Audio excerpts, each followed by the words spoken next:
Yo, what's good, y'all? In today's video, I have part two of how to make ink game and stuff. Part one has not dropped as of recording this and stuff, but I'm just gonna go ahead and say thank you for all love and support y'all showed on that video, as I know you guys, technically y'all have already showed a lot of support for it, as a lot of y'all have left comments and stuff expressing your excitement for part one. So I hope you guys did enjoy part one and whatnot. Just want to go ahead and do part two and stuff. So in this part, I added a queue system and a countdown. So pretty much the queue system is going to be, you walk into the circle and then it adds you to the list of like, okay, like you're a player, you're going to be included in the next game and stuff. Like I said, we're building everything part by part. So this video, part two, we're covering the queue system. Then the next video probably will cover red light, green light. We'll cover like, the teleporting to the red light and green light place. I don't know how I'm gonna have it work. Like I don't know if I'm gonna do it where like it teleports you to two different places or I don't know. I'm gonna figure it out. I'm gonna figure it out. But anyway, let's go on ahead and get straight into it. Okay, so first thing first, right? Let's go ahead and update our UI. So let's open up Core UI, right? Then we need to add a leave queue button because as you guys know, when you enter the queue, if you don't know what a queue is pretty much where you it's like you're standing in line waiting for something and stuff, right? Which is what I kind of consider the system to be and stuff because you're all waiting in a group of players to be teleported over for the game to start. So we're gonna head on over to the core GUI. You're gonna click the plus icon. You're gonna insert a text button. This is going to be our leave queue button. So whenever a player enters the queue, we're gonna give them the option to leave if they so choose to do so. So we're just gonna name it leave. My bad. Leave queue text button. Again, make sure you're spelling everything exactly as I am. Capitalization does matter. So leave queue text button, right? Then bold text, rich text, scale the text. Set the text to just simply, leave queue, right? And then I'm just gonna set the background transparency to 1. I'm gonna stay consistent with the colors, so I'm just gonna set this color to like a nice dark purple. Texture color will be black and texture transparency will be 0. Or actually maybe a lighter purple because it's kind of hard to like. I mean, you can easily, yeah, you can make it out, but it just looks, yeah, like that just looks a lot better on the eyes. So then we can just bring this like right under your leaderboard and stuff. By default, you do not want this to be set to visible, or you don't want visibility set to true. You want to make it visible whenever a player enters the queue. So we need to make one more change to the UI. So you guys recall our player template frame, which is inside of replicated storage. So let's go on ahead and drag that over to leaderboard frame temporarily. We need to add one more thing that I actually forgot to add. We're going to add the player numbers. So find the wins text label, and then you can duplicate this. So click home at the top, then just duplicate. Then you can just drag this to the bottom of the frame of the player template frame, and then just rename this to player number text label. If you don't know what this is, it's going to be the player's number. So if they decide to join the queue, it'll assign them a random number. So player 445, 328, whatever the case may be. So just name it player number text label. By default, the text should be set to nothing, right? And then we can set the text to just purple, just text color to purple again, and then that's really just it. That's really just it for that. And then once you're done with that, close the player template frame, and then you can just drag it back over to the replicated storage. Then we're done with our UI additions. Now it's time to set up the queue system. So, well, one side thing before we do that. So, as you guys know, in-game, whenever you press the leave button and stuff, when you try to leave a queue, it teleports you back to one of the spawn points and stuff. Right. So one thing I do want to do is find your spawn location. If you don't have a spawn location, you can just click model at the top and then just go over here to spawn, and then that'll add one into the game. But you should have one by default in your place. So just click spawn location. One property I do want you to change is disable can collide because we want players to be able to spawn in without like getting glitched in between the spawn and everything getting stuck in it. So yeah. Now moving on, we're gonna move on to the queue floor. So in front of the spawn, I'm going to just insert a, click the arrow right under it. Then I'm going to insert a cylinder. Then I'm just going to make this nice and wide. So, I mean, you guys, like, it doesn't have to be the same size as mine. It's up to you guys. So we'll just make it nice and wide. It does need to fit, like, a significant amount of players. Well, technically, they don't have to stay in that area. So it doesn't have to be, I guess, that huge. And then we'll just flatten it. Set the color to, oh my bad, did not mean to disable that. Set the color to black. Um, Then we will name this part to Q floor, we want to be very specific. This is just the floor. This isn't the actual part that's going to detect when a player is standing on it. Um, or making contact with it, I should say. Then you can leave can collide enabled to make sure you enable make sure you make the part anchored. Then while having it selected, you can press the keybinds Control plus D. Control is CTRL, Control plus D, or you can press duplicate in the top left, whichever one works for you. Duplicate that, rename this to Q. This is the actual part that the script is going to use to detect whenever a player is making contact. So what you want to do is you want to disable, very important, make sure you disable can collide for this part, right? Then you just want to scale it up like this. It doesn't have to reach the sky or anything. The point is, so that it like even if like a player like jumps or something, they'll still be detected within that area and stuff, right? And then you could just, I'd recommend just setting it to like a different color and stuff. And then you could set the transparency to 0.5 just for the sake of testing if you know want to make sure that it's encompassing the entire area. But by default, the transparency should be set to 1 as you don't want players to see it. Make sure it's anchored and can collide is disabled. One last part we need to add is the sign, which is going to be at the top. Which is going to be looking at the top. Now, I do want to clarify something. I am just a scripter. I am not a map builder. So, like, what you're looking at, this is just like just a basic like where everything should be. Your game, obviously, you're responsible for making a map and everything, and then you can put things wherever you want it to be and stuff like that. I'm just showing y'all the systems and stuff from the. I'm not gonna sit here and build a map. I'm not a builder. That's not what I do. So, yeah, I just want to clarify that because I do have a few people that ask me every series every now and then that if I'll make a map or not. But yeah, so then we will insert a part, right? This is gonna be our sign. This is gonna be where I'm just gonna call this a sign. This is gonna be where our countdown is. So you could just insert a part and then just scale it kind of like this, right? Kind of like that. And then you can just move it to now again, I'm not making a map. I'm just gonna move this to the sky. Obviously, in your game, you're probably gonna have like walls and have this like attached to like a wall or something on the floor, like kind of like a mounted TV kind of thing. But I'm just gonna have it as a part in the wall. I mean, I'm sorry, a part in the sky. So then you're gonna rename this part to sign. Again, capitalization and spelling does matter. Obviously we're gonna anchor it, can collide, you can leave that enabled, right? And then what you want to do is you want to click the plus icon, you want to insert a surface GUI, right? You then want to rename this GUI to sign GUI, right? You want to disable reset on spawn, and then you want to insert a text label, and then you want to rename this text label to sign text label. Now, for me, I got lucky in that the text label is on the right spot. Your text label may be on the side, maybe in the back, maybe bottom, the top, the left, whatever the case. If it is not facing the correct direction, what you want to do is click the sign GUI, right? You see where it says face, and then if you click this right here, it gives you like 7 different options.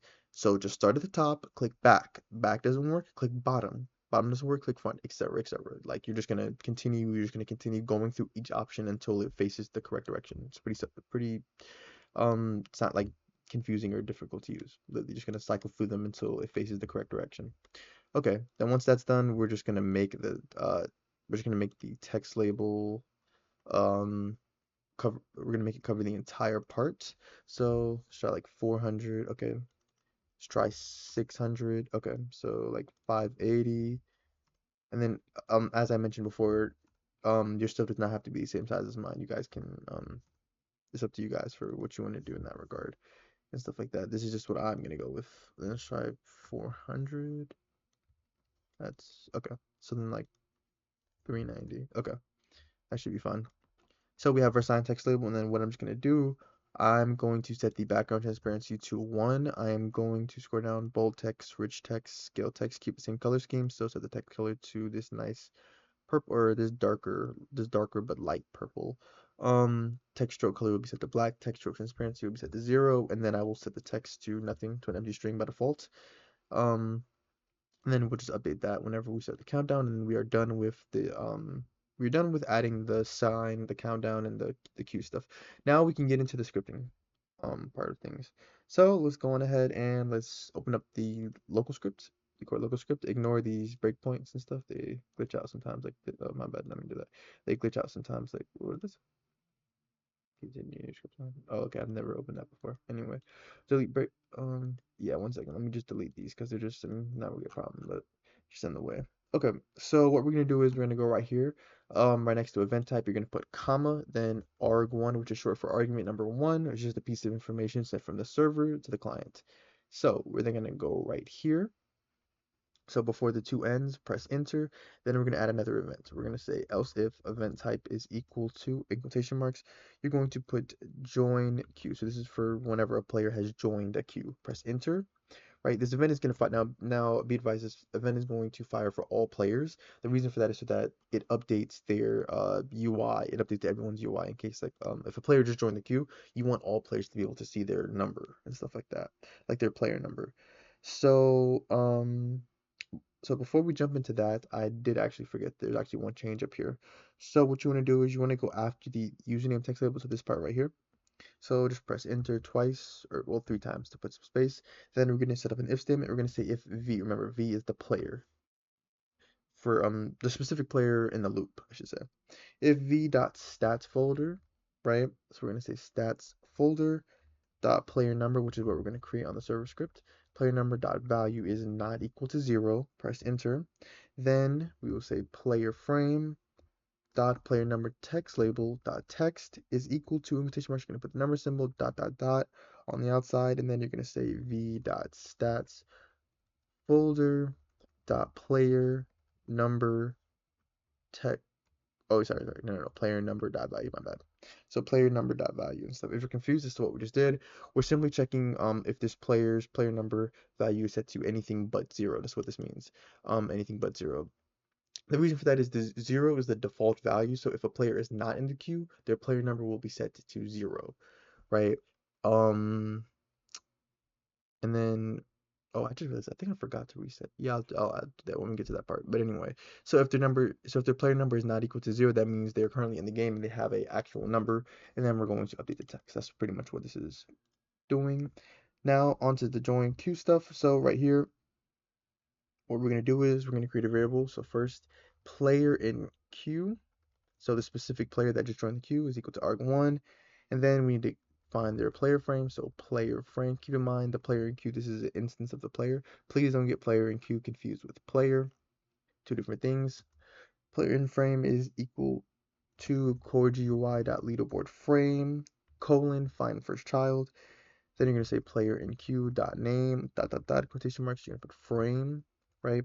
Then what you're going to say is you're going to say player frame dot player number, this is so that it updates for everybody. Player number text label dot text is equal to, in quotation marks, same thing, number symbol, right? Dot dot dot, and then you're just gonna put player in queue dot stats folder dot player number dot value, right? Then you're gonna use an if statement. You're gonna say if player in queue dot name is equal to player dot name, right? Press enter. So if the player just joined the queue, if the code currently running is, it's for them. So please keep in mind this event is going to run for every single player in the server. So if it's talking about the specific player that the code is currently running on, their client, the code is currently running on, then what it's going to do is it's going to make it so that the code GUI's leave queue text button will not be visible. So visible, we set it true, stuff so that they have the option to leave, right? Then after that, we're just going to do the opposite. So press enter after the end. Then you're going to say else if event type is equal to, in quotation marks, leave queue, right? Press enter. And then you could just copy and paste to save yourself some time. So you can really just copy these three lines right here. So just copy, go right here, paste, right? Only difference is you're just going to put, we just want to be specific. So we're just going to say player out queue instead of in queue. Just, it just helps with clarity. So then you're just gonna Control C, Control V, Control V, right? Then just double check to make sure this is all the same. Yep, player. Okay, and then you're just gonna reset the text. So this is gonna be an empty string. So just two quotation marks. And then we're done with those two new events. Then we're gonna add one function at the bottom. This is so that when a player is trying to leave the queue. So you're gonna say core GUI dot leave queue text button dot activated connect function close parentheses, press enter. What you're going to do is you're going to say core GUI.leave queue text button dot visible is set to false since they have now left the queue, and then you're going to fire their remote event. So core event fire server in quotation marks. You're just simply going to put leave queue. So player has left the queue. Then we're moving on to the server script to add our changes over here. So what we're gonna do is right at the top, we're gonna add two new variables. So after the remote events, press enter, then you're just gonna say local queue, right? Which is the part we made in Workspace. So Workspace, wait for child, queue, right? Then after that, you're gonna create a variable called countdown started. So you're just gonna say countdown started. This is countdown for like when the game is about to start. So we're gonna by default it will be set to false, right? Then we're going to set up a function right after that. So then you're going to say local function, and then you're going to say start countdown, right? Then close parentheses, press enter, right? Then you're simply just going to say for I is equal to 60, comma 0, comma one or next sorry -1, press enter. If you don't know how for loops work or like with making countdowns and stuff, so the first value, this is your starting point, this is your starting point, this is your ending point, and then this is the change. So you can set this to whatever you want this to be, right? So the first value is your starting point. That's the number you're gonna start at, right? So this means we're gonna start at 60, right? The second value is the end point, which means okay, we are going to so the loop is going to stop running once we reach the number 0. Then the third number is the change, right? And then since we're going down, we're going to we're going to put -1 because we want to go 60, 59, 58. If we put -2, we'd go 60, 58, 56, 54, etc., etc. Now, if you wanted to go from 0 to 60, you would flip this and that, and then you'd have 0 here, 60 here, and then this would be +1. Just to explain loops to people. Now we're going to go ahead and convert minutes and seconds and everything so that it looks a lot cleaner. So we're going to say create a variable for minutes. So minutes is equal to math.floor. And then you're just going to say I divided by 60. I is the current second at the moment. Then seconds, so seconds is simply equal to I, then percent symbol, so the reciprocal of 60, right? Then create a variable for time. So time, this is our converted time, is equal to string.format. Pay close attention here. So for this, you're gonna put percent symbol 0 to lowercase d colon percent symbol again 0 to d, right? Oh my bad, that's supposed to be in quotation marks. Just select the entire thing and then just put it in quotation marks, wrap it in quotation marks. Then comma minutes, comma seconds, right? Then after that, you're going to say workspace.sign GUI.sign text label.text is equal to time. So we're going to update it. We want to update it periodically. So task.wait 1 second. So every 1 second, right? Then we're going to go down to the player added function. We need to add a new value, right?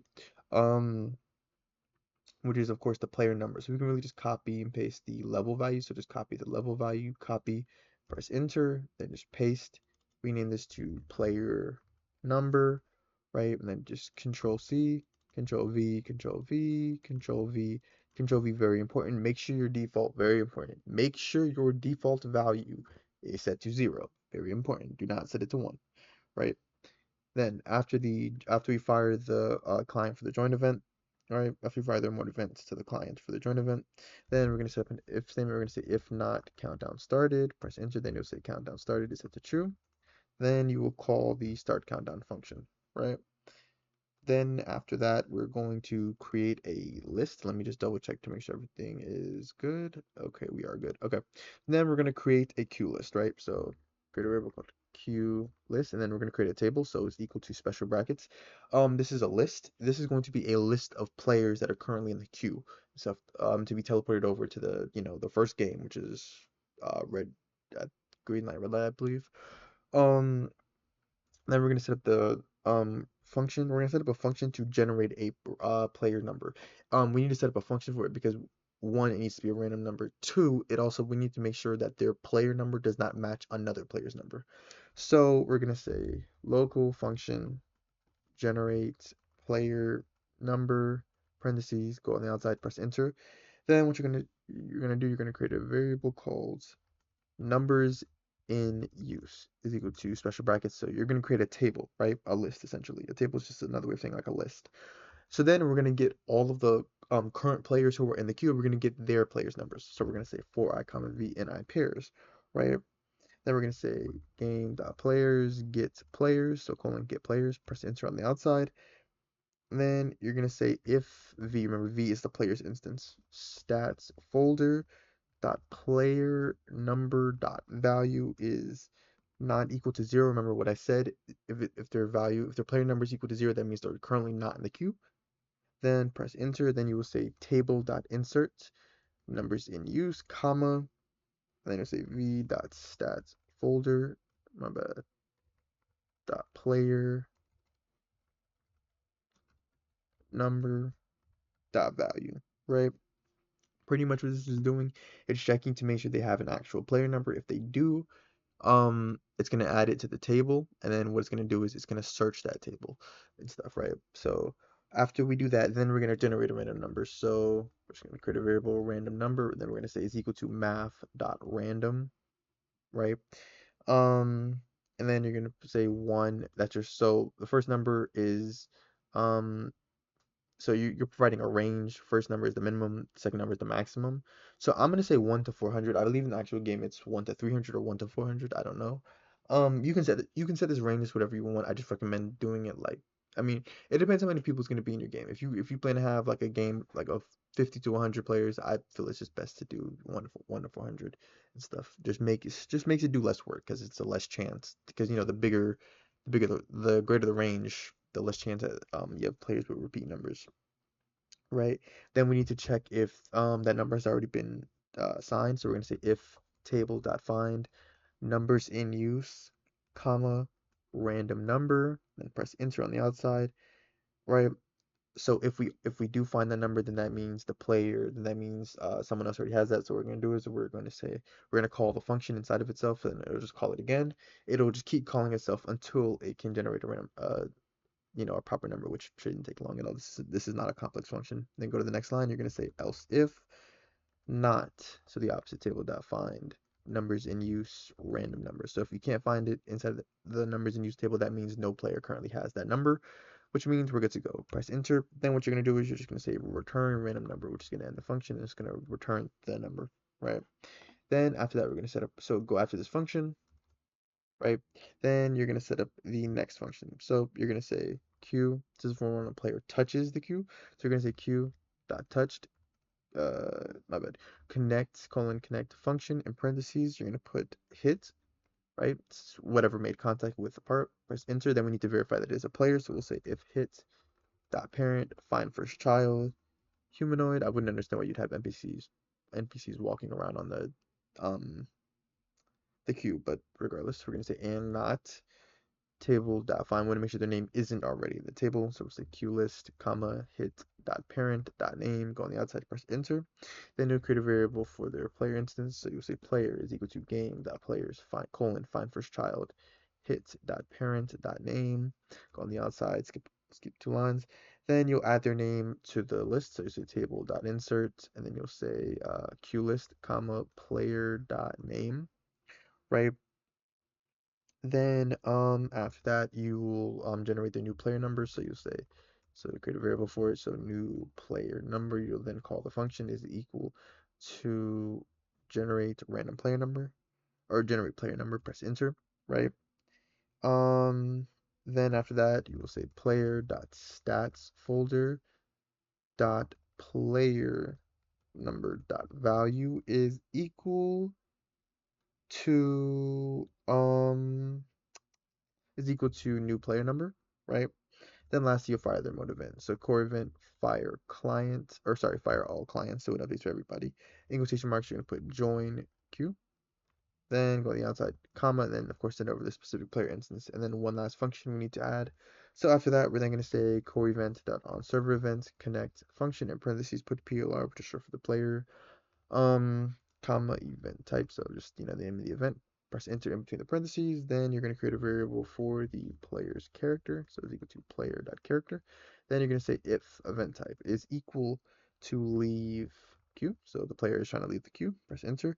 Then you will remove their name from the table, so table.remove, you'll put queue list, comma, table.find queue list, comma, player.name, right? Then after that, what you'll do, um, this is actually what I forgot. This is actually what I forgot to do prior to recording the video. We need to reset their player number to 0 since that's what it's supposed to be if they're not in the queue. So we'll say player.stats folder dot player number dot value, set it to 0. Then after that you will pivot the character over to spawn. So pivot to, you say workspace dot spawn location, whatever your spawn's name is, then dot cframe, right?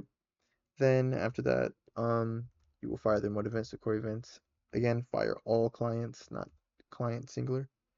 Fire all clients, in quotation marks, put leave queue, and then once again, you're gonna put a comma and then send over the player's instance. Okay, and then that is it. Let's go ahead and test to make sure everything works. As always, if you guys want access to any one of my scripts or models, just simply read the description and you can find out how to get access.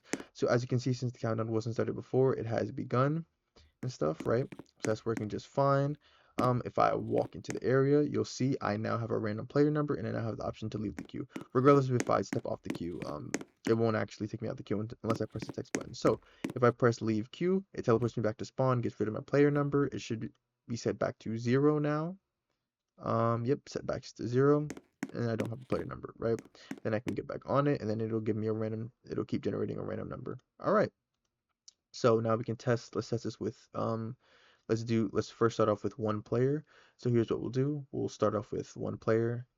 Um, Wait for that player to load in the game.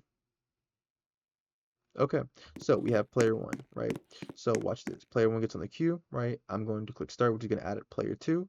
Notice how when player two joins the game, right, the timer doesn't restart itself. It only started itself once because it checks to see if it's already started. Now, if we switch over to player two, that's player one, right? I think this is player. Yeah, I think it's, yeah, this is player two. So when we switch over to notice how when we switch over to player two, the timer is already ongoing. We can see it and everything, and we can also see player one's number. Now player two can join the queue, right? And then now they have a number as well, and both sides can see both numbers. Keep in mind it's out of order because player one is first, for player one, and then player two is, yeah, it'll be out of order and stuff. It goes based off of whoever was there first, kind of thing, stuff. But yeah, so that's part two of how to make in-game and stuff. If you guys find any bugs or anything like that, of course let me know and I will have them fixed, address that and everything. So yeah, just definitely let me know about that and whatnot. If you guys are enjoying the series so far, definitely leave a like, subscribe, let me know you're enjoying the series. As I already said, if you want access to this or any of my other scripts or models, just read the description to find out how to get access to that. Thank you guys for watching, and I'll see you guys in the next video.